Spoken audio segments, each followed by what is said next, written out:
Chapter 03.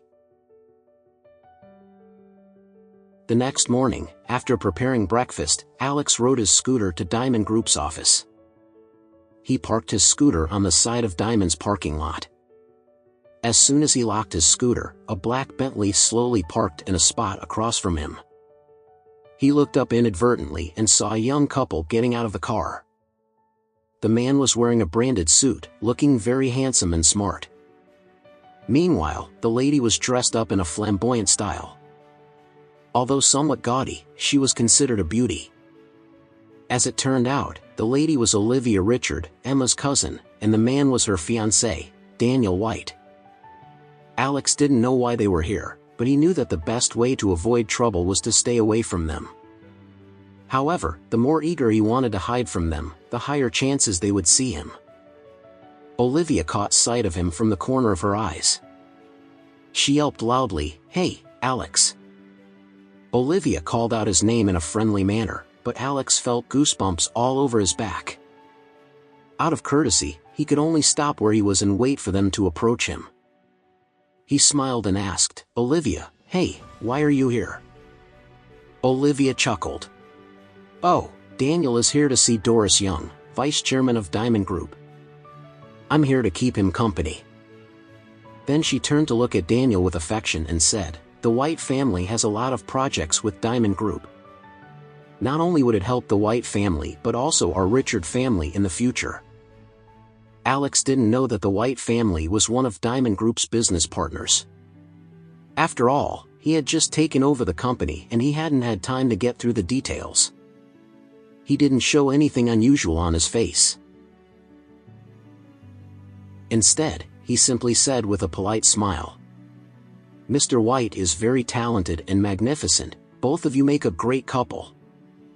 Daniel glared at Alex contemptuously, feeling a surge of anger within him. This loser had been scolded so badly by Lady Richard yesterday in front of everybody. How was he able to smile like a clown as if nothing had happened today? Why did Emma, such a stunning and wonderful lady, marry such a loser? If this loser never existed, he would certainly have pursued Emma with great effort. Who would want to be engaged to Olivia, the girl who paled in comparison in every aspect? Daniel huffed a breath in dismay and asked in a pretentious tone, "Why are you here?" Alex casually said, "I'm here to apply for a job." "Apply for a job?" Daniel sneered disdainfully. "You? The loser who can't do anything wants to apply for a job at Diamond. Are you kidding me?" Alex frowned. "What has it to do with you?" The reason why Olivia called Alex in the first place was to humiliate him. Now that Daniel had started, she immediately mocked, "Why? Daniel is right, isn't he? In terms of educational background, do you have any diplomas? In terms of skills and abilities, do you have any achievements or results to show them? Trust me, they wouldn't even entertain a loser like you even if you've come to apply for a security job. Know your place, you're better off going to the streets to scavenge for trash. You might earn $2,000 or $3,000 a month at least." Then, she hurled a water bottle to Alex's feet and smirked, "There you go, pick it up and sell it for money. Don't say that I don't care about you." Daniel laughed sinisterly. "You are a piece of trash, but we're still relatives after all. T'll have your back. It happens that I know the vice chairman of the Diamond Group in person. Why don't I say a few good words on your behalf and see if she can arrange a toilet cleaning job for you?" Alex curled his lips into a cold sneer and said, "What kind of job I'm applying for is none of your business. You should mind your own business instead. Diamond Group is a big company. I believe they wouldn't want to collaborate with lowly garbage like you." Daniel's face flushed with anger. "Who are you calling garbage?" Alex replied disdainfully, "You, garbage."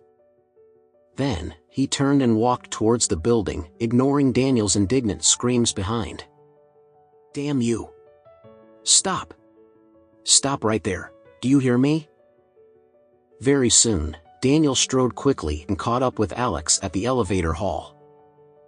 He wanted to teach Alex a lesson, to give him at least 2 slaps on his face to let him know the consequences of offending him, but they were inside Diamond Group's building now. He was worried that the harsh action would tarnish his reputation and infuriate his business partner, so he had no choice but to dismiss the idea. He gritted his teeth and warned, "I'll let you go today, but you won't be so lucky next time." Alex snorted and walked into the elevator. Before the door closed, he said, "Daniel White, do you really think you're so powerful? Trust me, you will soon know the price to pay for being so cocky and arrogant. You little..." Daniel's face turned into an ugly shade of red.